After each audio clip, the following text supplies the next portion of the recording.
খাবার ঘর আসছে।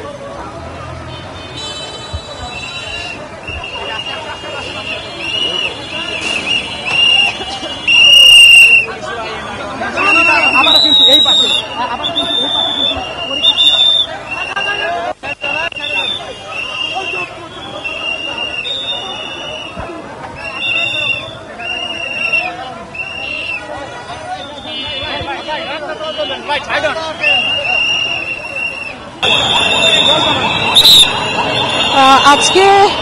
আজকে সকাল থেকেই প্রেস ক্লাবের সামনে এখানে শিক্ষকদের আসলে এখানে একটি সমাবেশ হচ্ছিল এবং সকাল থেকেই তারা যদিও শান্তিপূর্ণভাবে তারা বলছে যে তারা সমাবেশ করছিলেন এবং এই সমাবেশে কিন্তু তাদেরকে কয়েকবারই আসলে পুলিশের পক্ষ থেকে বা আইন শৃঙ্খলা বাহিনীর পক্ষ থেকে কিন্তু কয়েকবারই তাদেরকে এখান থেকে সরে যেতে বলা হয়েছিল এবং বারবারই কিন্তু এখানে তাদেরকে বলা হয়েছে এখানে সরে যেতে, যেহেতু তারা সরেনি সেক্ষেত্রে কিন্তু আইন শৃঙ্খলা বাহিনী পরবর্তীতে পদক্ষেপ নেন এবং পরপর দুইবার এখানে কিন্তু তারা টিয়ারশেল নিক্ষেপ করেছে এবং এখন পর্যন্ত এখানকার অবস্থা বা পরিস্থিতি যদি আমি একটু বলি যে এখন পর্যন্ত কিন্তু এখানে শিক্ষকদের যে অবস্থান সেটি কিন্তু তারা এখনো এখানে বিরাজ করছে এবং এখন পর্যন্ত তারা এখানে অবস্থান করছেন। কিছুক্ষণ আগেও এখানে কিন্তু পরপর দুইবার কিন্তু টিয়ারশেল নিক্ষেপ করেছে এবং আইন শৃঙ্খলা বাহিনী যেটি বলছেন চেষ্টা করেছেন তাদেরকে নিয়ন্ত্রণ করা যেটি সম্ভব হয়েছে, কিন্তু এখানে 18তম শিক্ষক নিবন্ধনের যে ফলাফলে অনিয়ম রয়েছে বৈষম্যের অভিযোগে কিন্তু তারা পুনর্নিরীক্ষার দাবিতে কিন্তু তারা আজকে এখানে আন্দোলন করছিলেন এবং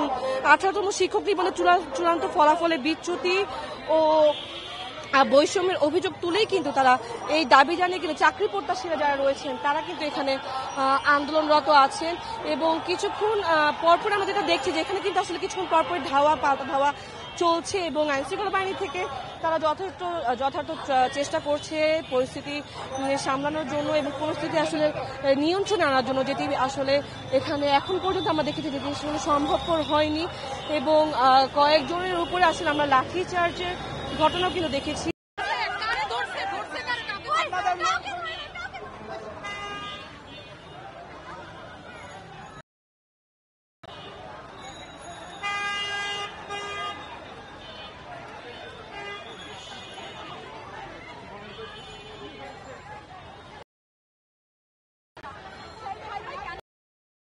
এনটিআরসি এর নীতিমালায় রয়েছে যারা প্রিলি রিটার্ন পাস করে রিটার্নের মার্ক অনুযায়ী জাতীয় মেধা তালিকা হয়, বাট আমাদের পেপার সবকিছু ঠিক থাকার পরেও আমাদেরকে স্যার 23,000 ফেল করিয়ে দিয়েছে।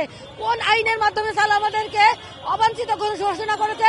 তার জন্য আমরা শান্তিপূর্ণভাবে 15 তারিখ থেকে এই রোদ বৃষ্টিতে আমরা রাস্তায়, বাট আজকে প্রশাসনের ভাইরা আমাদের বোনদেরকে মেয়ে ছেলেদেরকে লাঠিচার্জ করছে।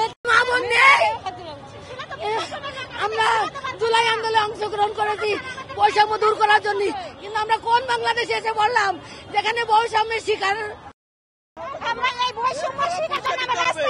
এর জবাব পুলিশকে দিতে হবে। আমার ভাই আহত কেন? এর জবাব পুলিশকে দিতে হবে। পুলিশ আমাদের সাথে এরকম আহত করলে কেন? আমাদের সাথে সে পুলিশ খুব বৈষম্য করছে। আমার ভাইয়ের রক্তে আমরা গণ অভ্যুত্থান চাবো, আমাদের সনদ দিতেই হবে, দেবে।